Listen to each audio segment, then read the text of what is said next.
morning. Excited this morning. We've got a great plan. Plus, this is our first presentation for 2025. So even though March is not all that far away, Happy New Year. Okay, thanks everyone for coming and for being here and helping us celebrate the 80th birthday of our amazing Mark XIV Spitfire. So it was February of '45 that the birthday girl, who is sitting right out here behind the hangar door, November Hotel 749, was handed over to the RAF maintenance unit to get it ready for combat operations. And here we are 80 years later, and November X-ray experimental 749 DP is been flying for us, and we're going to talk a little bit about its history. All right, let's see what we got for you today. Okay, I felt it was pertinent to talk a little bit about the Mark XIV in general, kind of lay the framework for where the Mark XIV was in its development, some of its successes and the missions that it did fly during combat ops in World War II. And then that'll lead into our primary focus is talking about the birthday girl and how November Hotel went through its history and ended up November X-ray on our ramp out here 80 years later. Okay, we're then part of that. Our maintenance unit has been working very diligently to try and improve the cooling system on the airplane. Spitfires were designed to take off on grass runways. Doesn't matter where the wind is, I can point into the wind and go and be airborne in 2 minutes. That doesn't really translate well into today's air traffic and flying in today's environment. So they've been working really hard on the cooling system, and Rob is going to talk to us about a lot of their extensive efforts. Then some Q&A, and then we hope that takes us to about noontime, and then we've got some birthday cake. So who likes cake? Yeah, okay. So join us for our birthday cake, and then we're going to open up the doors and let you guys walk around this great airplane, and then we're going to tow it out, and it looks like it's a little bit more than tentative, but Jason's going to run it up. So as part of this cooling system, we have our new radiators up, we've got fluid in it, it's all connected, and we're going to run that engine up again, and you get to hear it. He's going to taxi it out and put some power on it out at the end of the runway. So a real treat. Thanks for being here. So we're going to listen to it.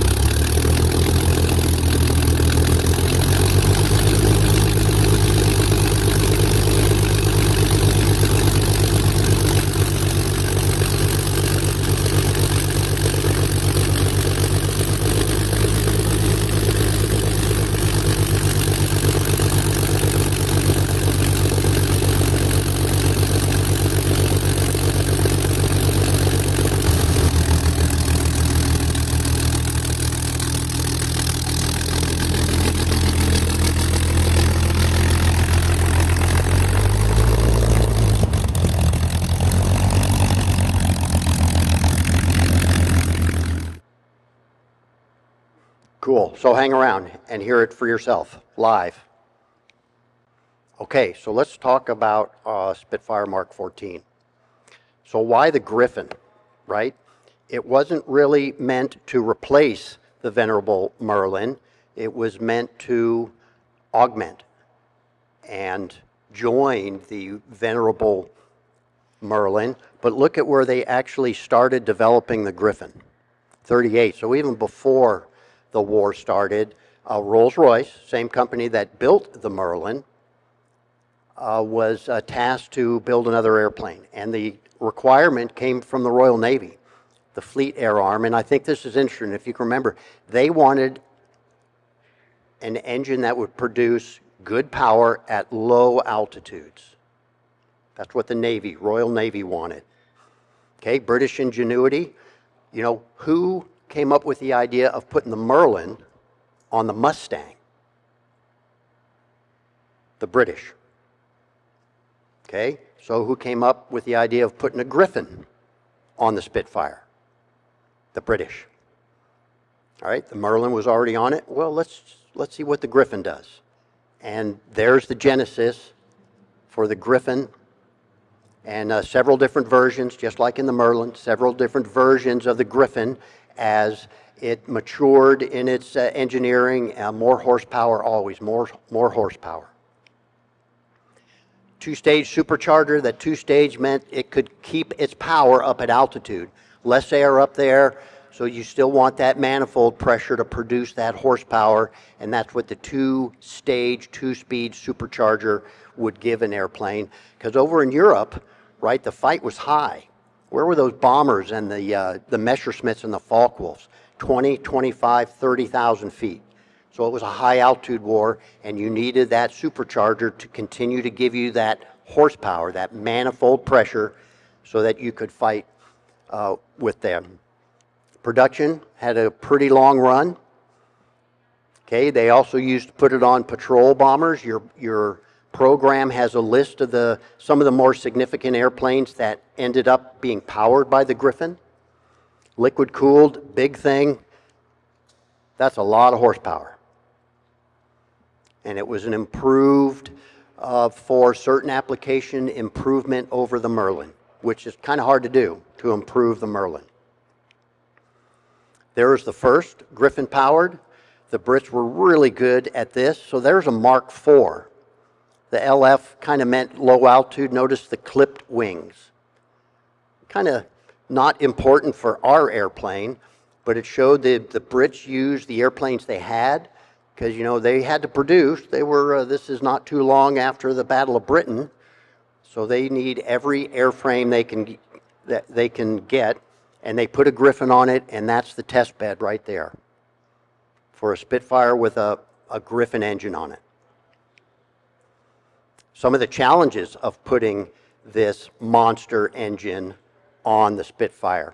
It was larger, it was heavier, there were some directional control issues, it was thirsty compared to the Merlin. The pilot training, okay, I haven't flown it, Jason has. He'll tell you, on the ground, this engine produces more horsepower than the rudder is capable of keeping you straight. So that's when you know, okay, I can't add any more power, is when you have full rudder deflection in. This is rolling down the runway. I have my full rudder deflection in. I can't give it any more power because this rudder on the ground won't control the airplane. Once you get airborne, different story.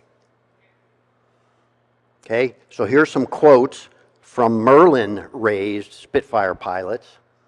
A hairy beast to fly. Okay, and I love that bottom quote there. Even with full aileron, elevator, and rudder, you still take off sideways. Power, horsepower. Okay, one of the things they did, there's an early Spitfire with a Griffon, and notice, if you can tell the difference, they made the vertical tail larger to support the power of the engine. Okay, they put a 5-bladed prop on it to harness that horsepower.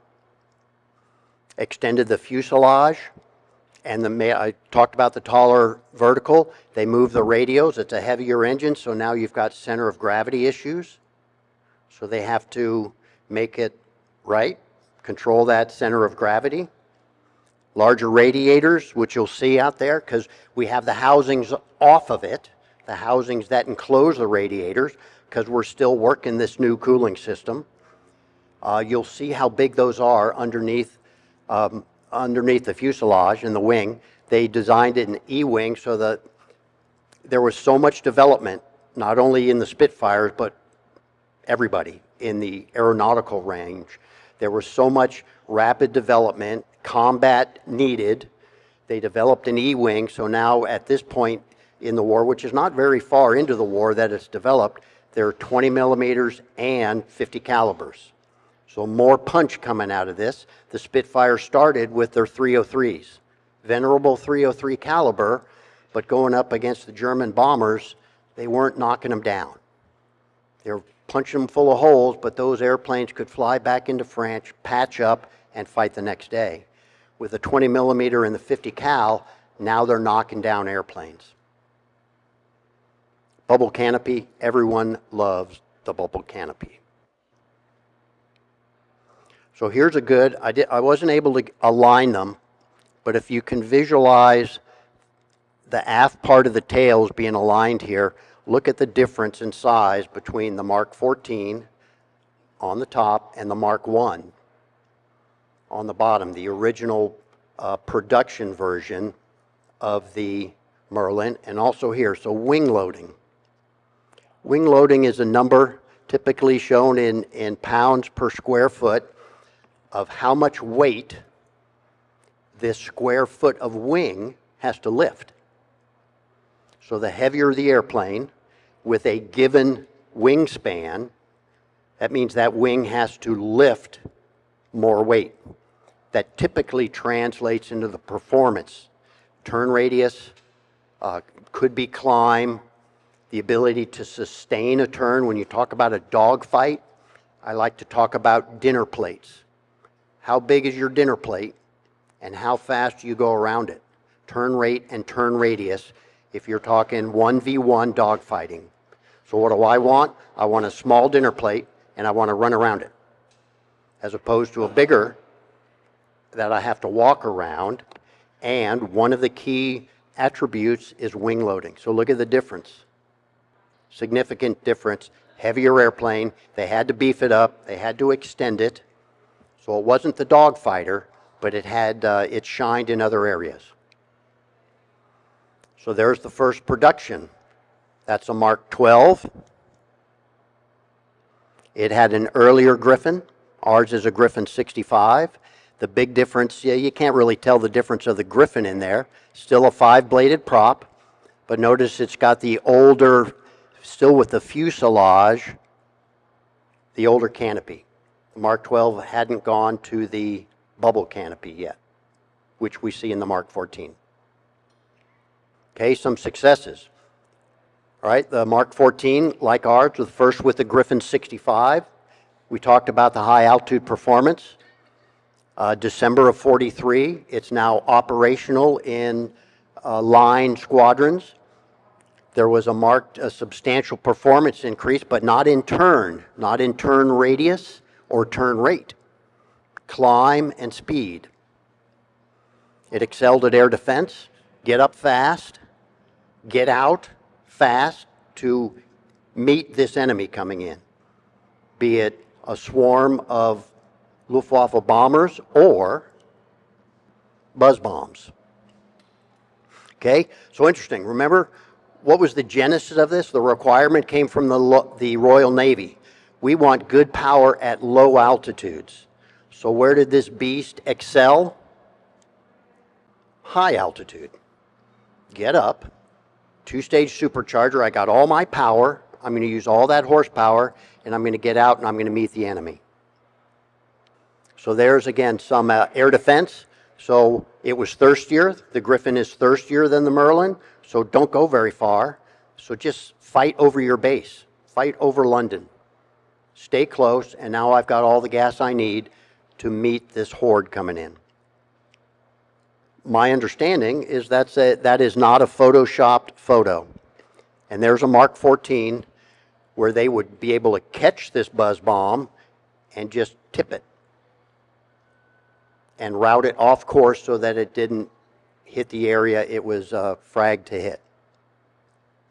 Some factoids about the Mark 14. There's only 957 of them built. That's not a lot. When you think about the production numbers that everybody, not just us, but the British, the Germans, the Russians, that's a pittance of numbers.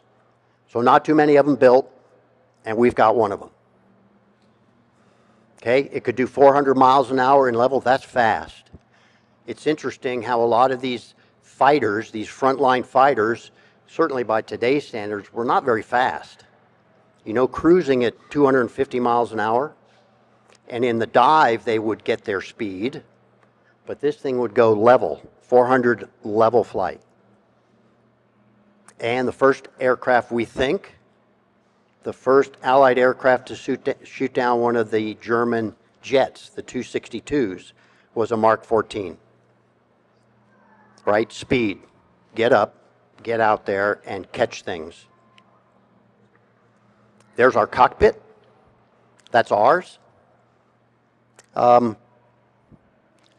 It is not anything like what we're used to, right? It's British. Oi! It's British. It does have this is the throttle quadrant over here, the gears over here. Very interesting. That big post right there, the control stick, doesn't move left or right. It moves fore and aft. But it's the top, the spade grip up there is how you roll the airplane.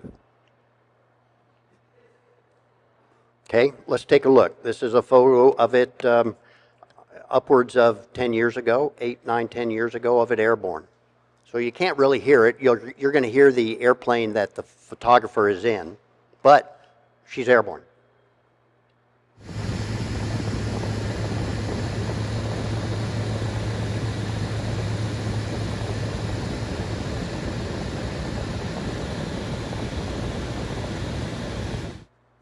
How many people think that's London?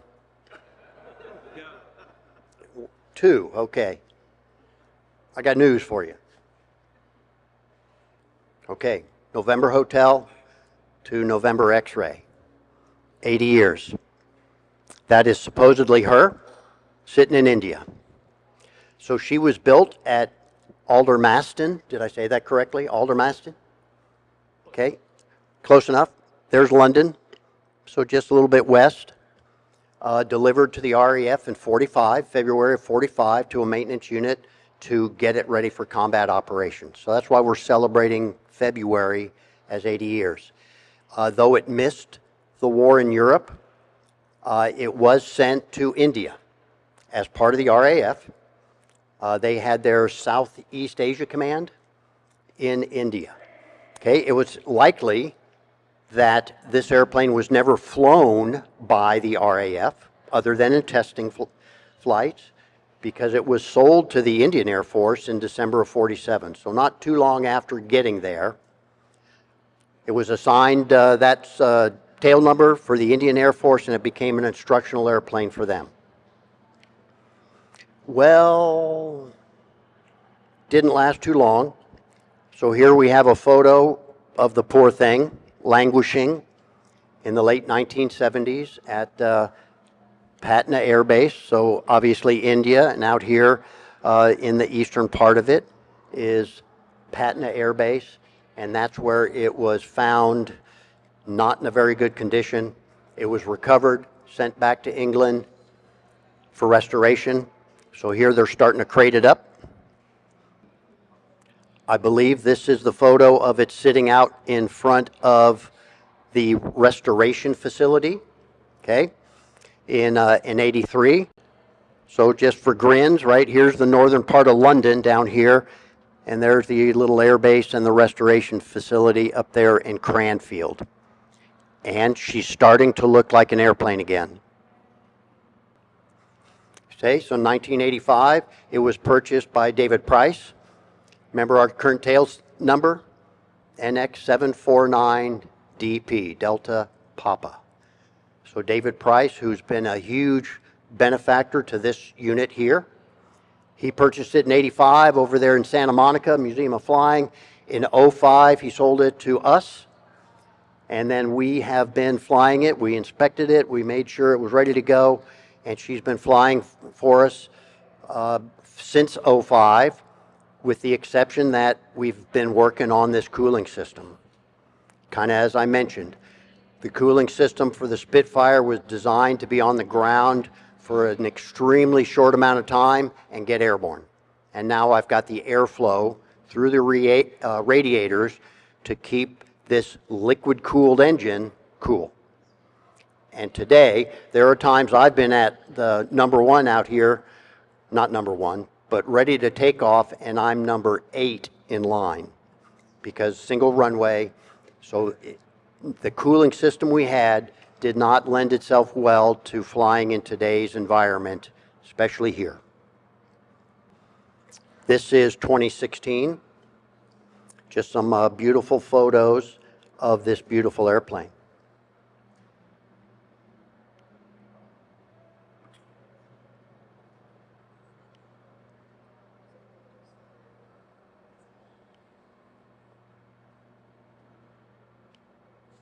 With that, I'm going to introduce Rob Moverly, who's going to talk about all of the work the maintenance shop has done on the cooling system of this beauty. Rob?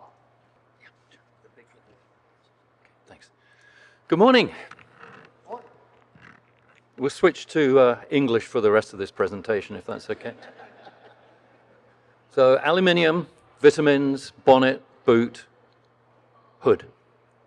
As long as we've had this aircraft, we have noticed an issue with overheating. As Lip said, if the pilot is stuck out in the run-up area waiting to go and you're held there for some length of time, the aircraft overheated, and at some point you'd actually have to shut it down and wait till it cooled down and then start it back up and then go.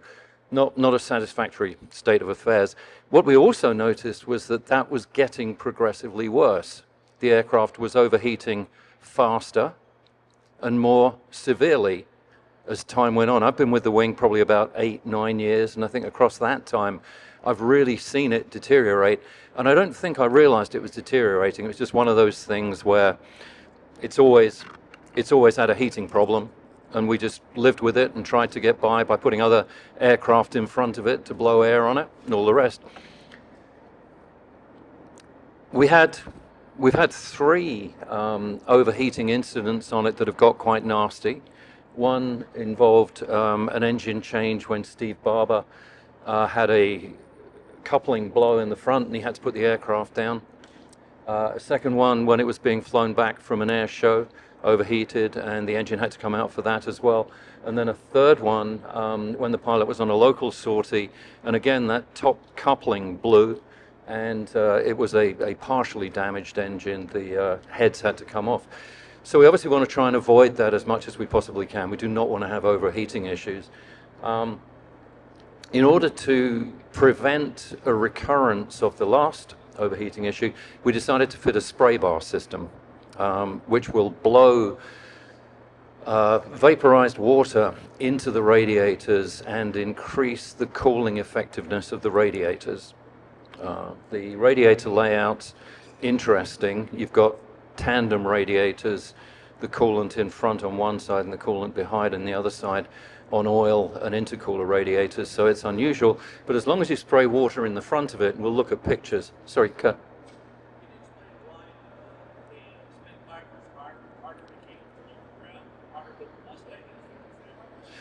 Yeah, that's an interesting question. Why is the Spitfire harder to keep cool than the Mustang? To be a fair comparison, you should compare the Mustang probably to the Mk XIV Spitfire. It has the same engine. It's got a Merlin. It's about 1700 horsepower. And the Mk XIV Spitfire had 2 radiators up underneath, both sides. Not very big. And as an odd thing, when the Spitfire is on the ground, it's got this great big fan in front of it, but the air doesn't seem to get into the radiators as you'd expect it to. The Mustang has got its radiator right down under the belly of the aircraft, single big radiator, much bigger radiator than the Spitfire one, because it actually goes up into the body of the aircraft as well, whereas the Spitfire one is only just impinging on the wings. And the airflow from that prop just goes straight down through the Mustang radiator. So yeah, it's a really good question. Exactly the same engine, effectively the same situation, much better cooling on the Mustang than on the Spitfire. You then take the Spitfire Mk IX and stick the Griffon in it, which is 1.5 times as big, 1.5 times the horsepower, 1.5 times the BTU output, and it's going to get even hotter than the other one did. So the spray bars, something to note here, you see the radiators underneath, they've got little doors on them. Ideally, when the aircraft is running properly, those little doors are up. and the airflow is through the radiator, but it's impacted by the flaps at the back. As the aircraft gets hot, those little doors drop to this position. That's an indication the aircraft's probably running hot because those doors have opened to increase the airflow through the radiators. They open at 115 degrees centigrade. That is getting hot for the aircraft. They close at 110. So when the aircraft senses 100, really clever, 1940-odd technology, and yet it senses that. Sorry. So, cooling system, is it built to heat up really fast so it's quicker to start the engine and take off? Wow, getting some good questions today. With the cooling system, is it designed to heat up fast so you can get the aircraft in the air fast? You could argue with the very early Spitfires in the Battle of Britain that that was the case because you wanted to jump in your Mark 1, get up as fast as you can, shoot everything down, get back down again. These things weren't really interceptors a la Battle of Britain. They were designed slightly differently. And the answer is no, it was not a design feature. This is a bug. Very definitely it's a bug that it overheats. This aircraft originally, you were talking about it yesterday, had thermostats in the wings which controlled flow of coolant to the radiator. Those were removed because the aircraft heated up straight away. It didn't need thermostats like you have in the car. Something else we'll talk a little bit later on about. I'm taking longer than I should. Okay, so we've got a really neat thing called a thermal imaging camera. You've probably seen them, but we did a run-up of the aircraft on the ground. This is old radiators after the last overheating incident. Aircraft was put back together. Engine was running very nicely at this point, so it's nothing going on with the engines at all. And it indicates the temperature of wherever that widget is pointed at. So the bit underneath the exhausts is 74 degrees centigrade. Everyone understands centigrade? Okay, 100 degrees is boiling. The exhausts are obviously going to run really hot. They're direct straight to the engine. They are going to get really hot. But that gives you an idea of where the heat output from the aircraft is. This is looking from the back of the aircraft towards the nose. It's the header tank. So the engine has all the coolant churning through it, and the coolant goes from that into the header tank, which is a saddle-shaped tank over the top of the prop drive, the reduction gear saddle-shaped tank on top. And that gets pretty hot as well. You can see there that's cooking somewhat in comparison to the engine block to the side. And these are the radiators. This is the interesting bit. Using the thermal imaging, this is the front left-hand side radiator, which is coolant. So bear with me on this because this gets a bit funky. But the front left-hand side is coolant. And now, looking at this picture, we didn't realize it at the time, but it's two stripes of heat. I noticed this about a month ago when I was going back through the old pictures. It's very clearly two stripes of hot on the front of that radiator. This is the oil cooler on the back. So you've got the coolant cooler in front, oil cooler on the back. There's a bit of that stripping, but it's not the same. This is the supercharger intercooler. Because you've got a two-stage supercharger, you're really compressing the air that's going into the engine. It gets very hot. You have to have an intercooler in there, like you have in performance cars now. And that intercooler runs down to a radiator as well. Because we're running it on the ground, supercharger isn't cutting in, there really isn't much happening, so it just didn't warm up at all. And then this is the right rear radiator, which is the coolant for the right-hand side, and there's none of that striping on it at all. So it really looks quite different to the other side.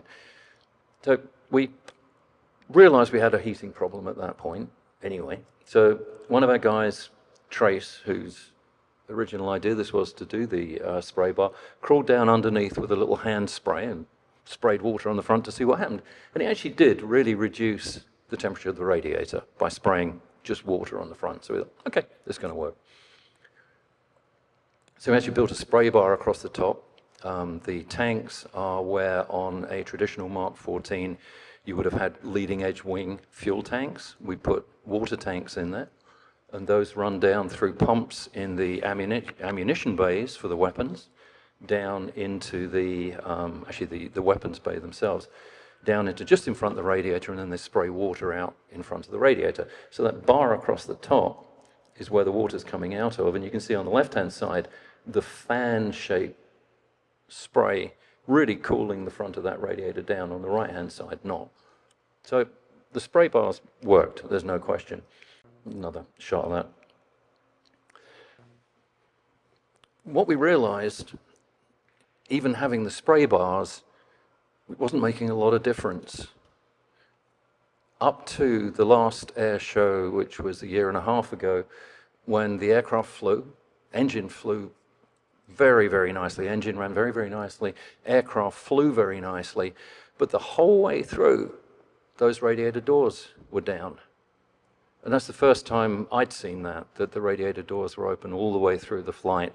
And the pilot reported he had to have them down because it was overheating.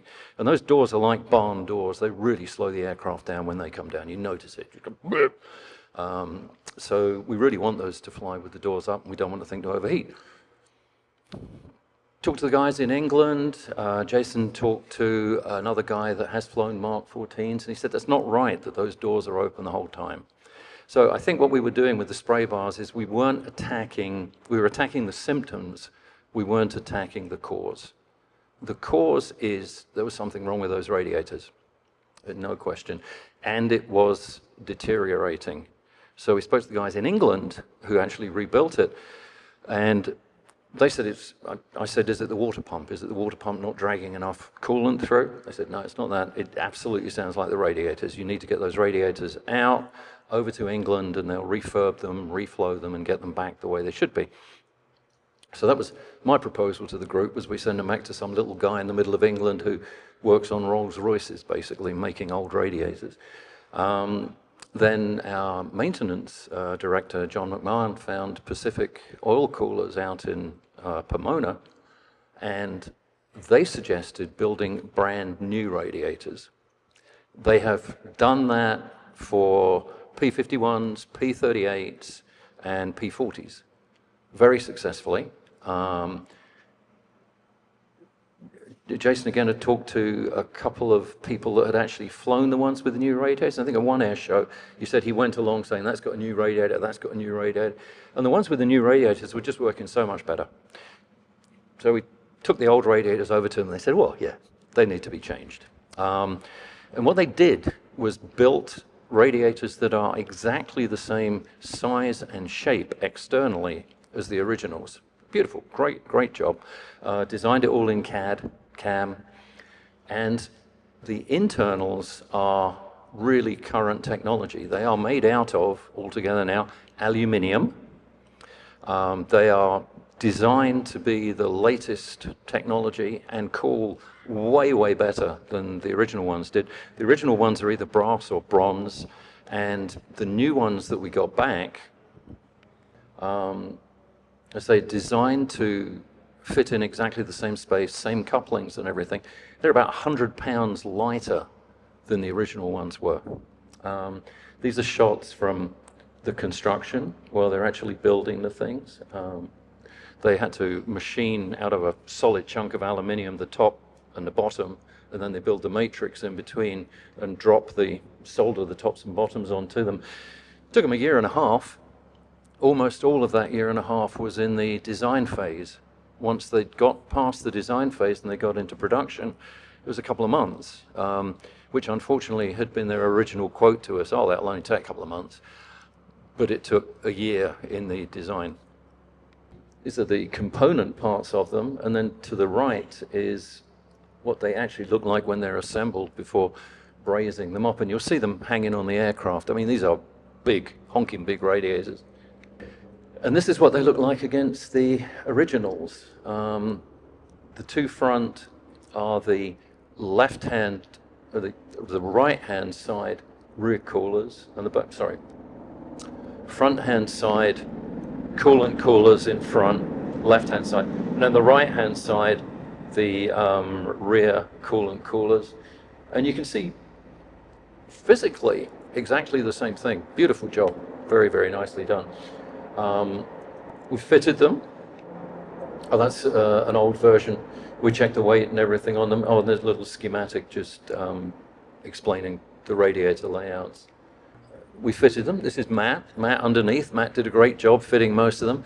I described the fitting process as not difficult, but very fiddly. You've got to get the radiators up, hung underneath the aircraft, and then you've got to get inside the wings from on top to actually connect up the couplings. You have very, very small hands, very, very small fingers, and really have good joints. So I'm out of it at that point. But Matt was under there and did a great job putting them all together. So they are now fitted. Having fitted them, we were able to do engine runs on Thursday, and she started beautifully, almost immediately after sitting for a year and a half, which was a great surprise and relief to all of us. She ran very nicely for that length of time. Today the plan is to start her up outside and then take her over to the run-up area and do a decent high power run.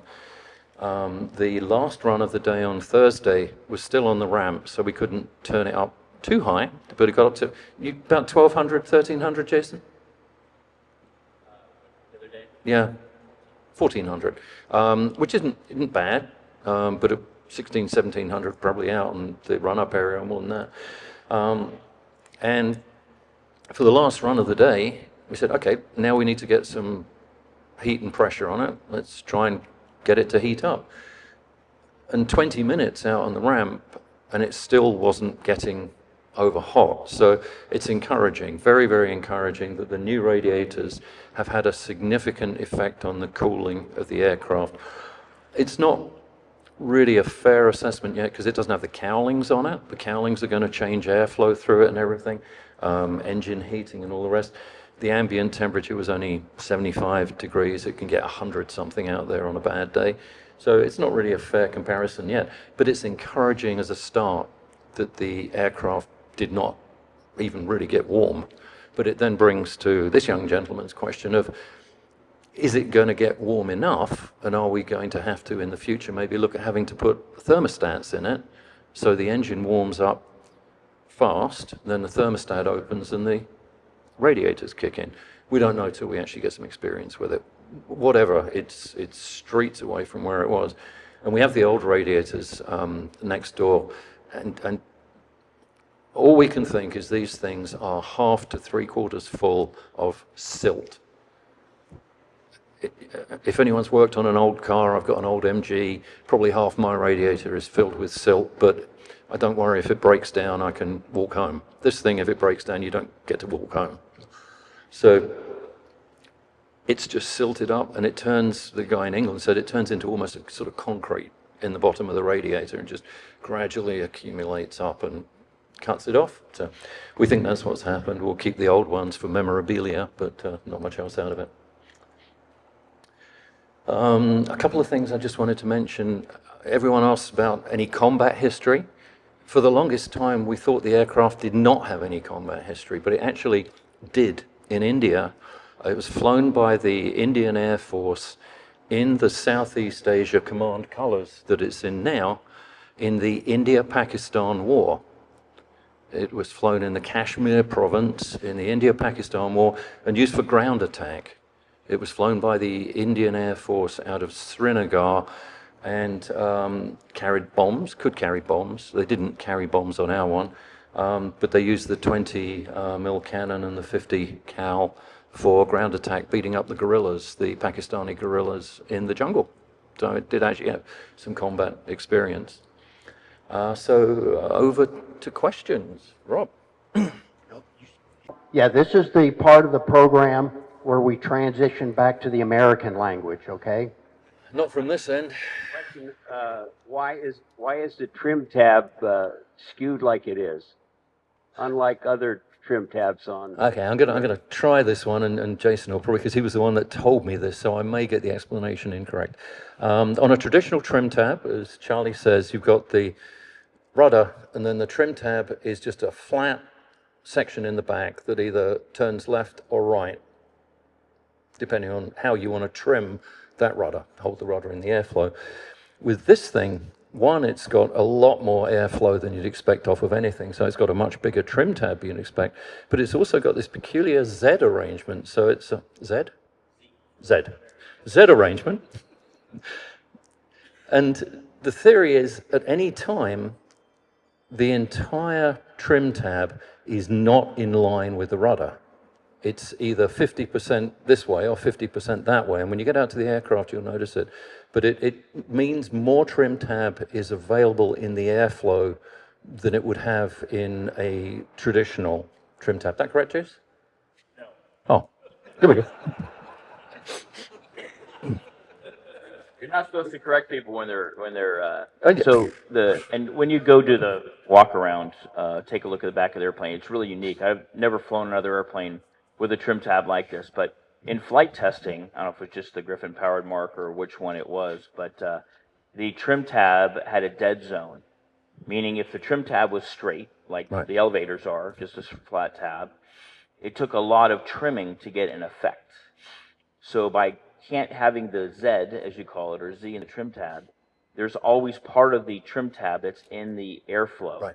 So that as you trim it, you get an equal amount of trim for the amount of throw you're giving the tab. Right. So it keeps it effective throughout the range, is what it really did. And the trimming on this aircraft is critical anyway, isn't it? Because the thing's unstable in almost all axes. Yeah, the trim is quite necessary.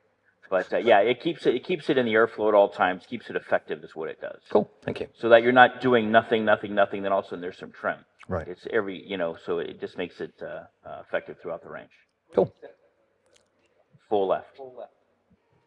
Yeah, full left for takeoff. Full left for takeoff, yeah. And full left boot. Full left boot. Yeah. Correct. Where's lips? Yes, sir. Hold on here. Can you hand it over, Doug? Question and a comment. When can we see this, or where can we see this fly? You're not going to see it fly today. When you get out there, you'll find it's got an awful lot of the panels off it. That's because we want to get a good high power run, see if there's any leaks, see if there's anything odd with it. If it passes the run today, next week we will put all the panels and the cowls back on it. We've then got to do a weight and balance because we've significantly changed that by taking 100 pounds 2 feet after the center of gravity off it.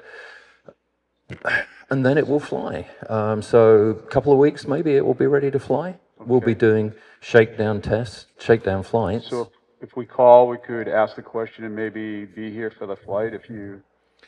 I think it's, hey, I don't know how we'd...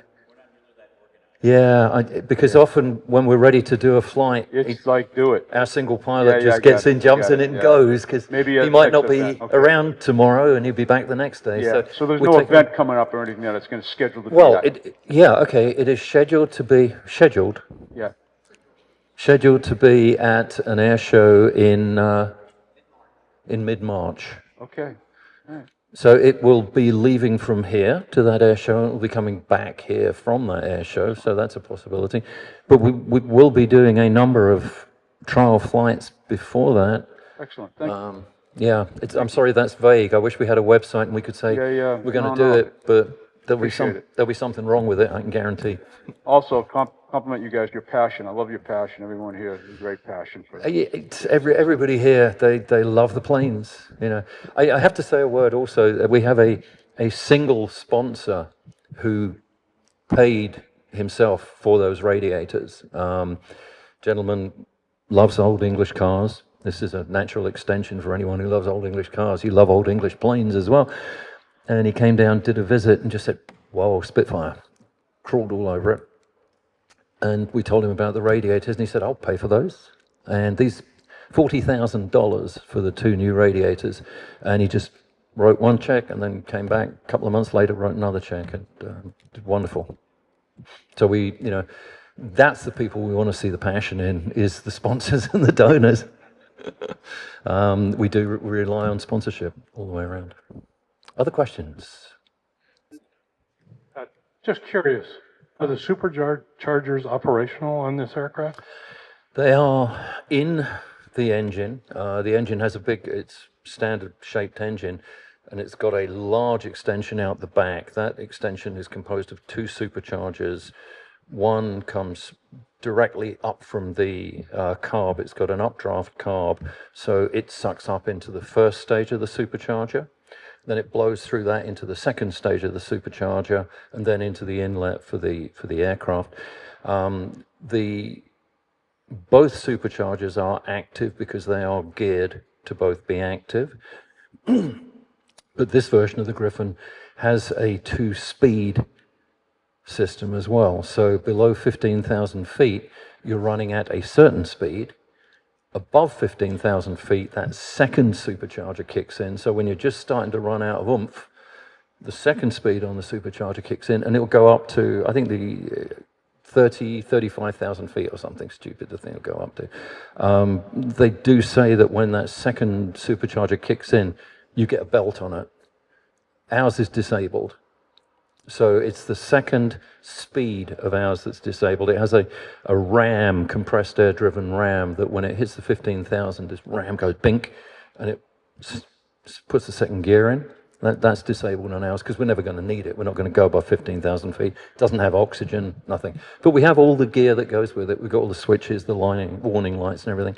And ostensibly, it looks like it has got 2-stage, 2-speed. It just isn't going to run like that. And when that second speed kicks in, that's when you really need that intercooler coolant on the right-hand forward side. That's when that radiator will really come into effect. But just to add to that, I don't know any warbird operators using a second. Yeah. No. Everyone either wires them to lower, be it a radio or a line. Nobody uses high. Yeah, I mean, I doubt we go anywhere near. And most things, like our Bearcat, we've modified it to a low blower only engine. Yes. Yeah, yeah. I doubt we get anywhere near the 2,000 horsepower ever. You know, because the thing's 400 mile an hour at 2,000 horsepower. So yeah, we might, I don't know, half power, 3/4 power, don't know. But yeah, it's got a lot more oomph than we use.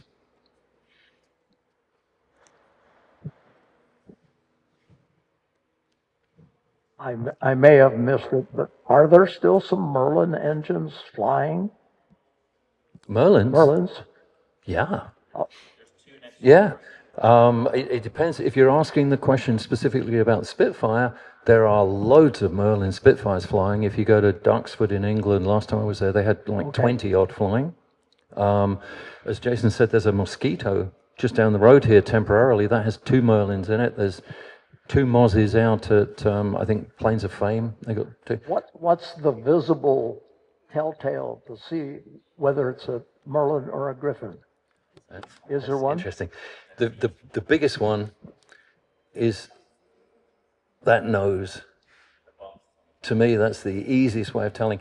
The nose of the aircraft is about 2 feet longer than a normal, and a Mark 1. A Mark 1's the best one to compare it to. And the nose on the Mark 1 is much more dainty, and they call it pigeon-shaped. It has almost a sort of pigeon breast to the front of it, and a very short nose. This thing has got this nose out to nowhere, with these 2 great big humps on the top to cover the camshafts. You've got the 2 cam covers on top, and then those things up on top of that. When you get used to looking at that, the 5-blade prop's a bit of a giveaway. That's an easy one. And the big tail is another one. And then finally, probably the last one is the radiators, which are at least twice the size of a Mark 9. Yeah, but there's good tells with it. I was going to throw out the 5-bladed prop. Yeah. Are you aware of any Merlins that spin a 5-bladed prop? No, the 5-blade was only used on the Griffon because the power output, you know, you're going from 1,600 up to 2,000 horsepower, and you could have had the prop longer, but then it's spinning harder, and you've got more chances. These things have a habit of nosing over anyway. If you take the brakes on too fast, it'll shred the prop and send it all over the place. So you want to try and keep the prop diameter down. So the 5-blade is a way of harnessing the power output from such a big engine. The Merlin was 27 litres The Griffon is 37 liters. I mean, the cylinders on the thing are like that, the pistons on the top, absolutely massive. And it's a V12, single overhead camshaft, beautiful bit of machinery. The way it's driven from up the front, and a little different to the Merlin in that all the accessories on the Merlin were stuck on the outside of the engine. On this, they moved all the accessories back to a gearbox-driven group on the firewall, so the engine itself is much cleaner. You'll see all the cowls are off it, so you get a good look inside. You go look inside a Merlin, and it's wires and cables and hoses and stuff all over the place. This thing is really quite tidy under the bonnet. Is that like the kit? I do understand that Spitfires have elliptical wings, and I do remember you mentioning that some of the Spitfires have clipped wings. What did that have to offer in terms of flight performance over those that remained unclipped? The original Spitfire design all along was to have these beautiful elliptical wings with the sort of rounded points on the end of them. Very thin, very nice wing, very difficult to build, and not good for carrying armament, funnily enough, because it's a thin wing, very difficult to get cannon and machine guns and all sorts of things in there. The Hurricane, a comparable fighter, had thick wings that did that. So with this standard little wing pattern, it was designed just to fly perfectly mid-level, high-level. Low-level, they really wanted a faster roll rate. By cropping, and it's literally about 3 feet off both ends. On all Spitfires, the wing ends are detachable. You don't have to cut them off. You just unbolt them. There's 4 bolts. Take them off, and then you just put a former in there to blind it off. And it improves the roll rate enormously, but its performance at altitude suffers. Its turn rate, a normal turn, is not as good, but the roll rate is much better. So if you're dogging it down at low level, you really want those wings off. They fly a Mark 14 in England with the wings clipped, which was the original design for the Mark 14. Almost all of the SEAC Indian Air Force Mark 14s had clipped wings. For some reason or another, ours didn't. Ours had standard wingtips on them. And if you look at the Mark 7, which was a very high altitude fighter, it's got wingtips that are an extra 2 or 3 feet beyond what ours are. So it's a really wide, pointy wing to it. So you either had the pointy wings for very, very high altitude, rounded like ours for medium and all other uses, and then the very short cropped wings for low altitude. The propeller on this airplane is made of wood. Why? For precisely the reason we talked about a little while ago. Why is the prop made of wood? If you're going to nose it over, you just want it to turn into matchsticks. You do not want any shock transferred to the engine. If you have an aluminium prop or steel or whatever, it will transfer shock to the engine, and as a result, these days, doesn't make a difference, but during wartime, if the prop shredded, you just stuck another prop in it. When I was at Duxford a few years ago, a Mark 9 went over on its nose, shredded the prop, stuff all over the place, and they didn't do a teardown on the engine. They just put the new prop on it the next day and just went off and flew it. And the CAA, who are, I think, worse than the not worse, more restricted than the FAA, let them just go, take off. But it's interesting. It also makes them very difficult to replace. You know, that's ironically, that prop is now serviced, and if we needed a replacement, I think it would come from Germany. They're the only people that make them anymore. We got time for one more question, and then we want to eat some cake. Why does the propeller or air screw turn the opposite in the Griffon as opposed to the Merlin engine? Books have been written about that. The theory was that the way the Griffon turns is correct for British and European aircraft, British and European engines, and the Merlin, which turns the other way, is incorrect.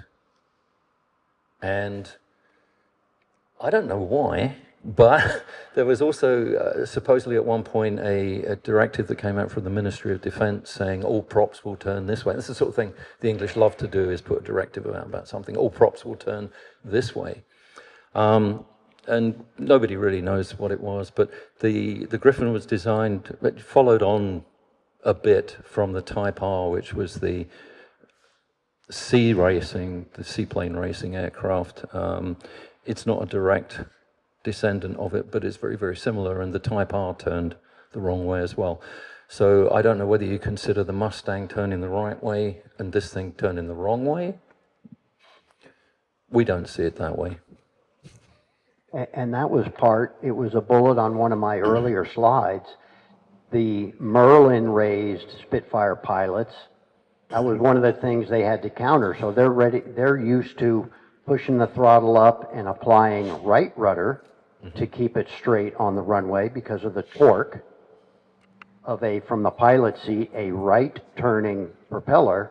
Now this thing, you power up and you've got to give it left rudder to counter the torque of the propeller spinning the other way. Yeah. So that was a training issue and a muscle memory issue you've got to overcome going from a Merlin Spit to a Griffon Spit.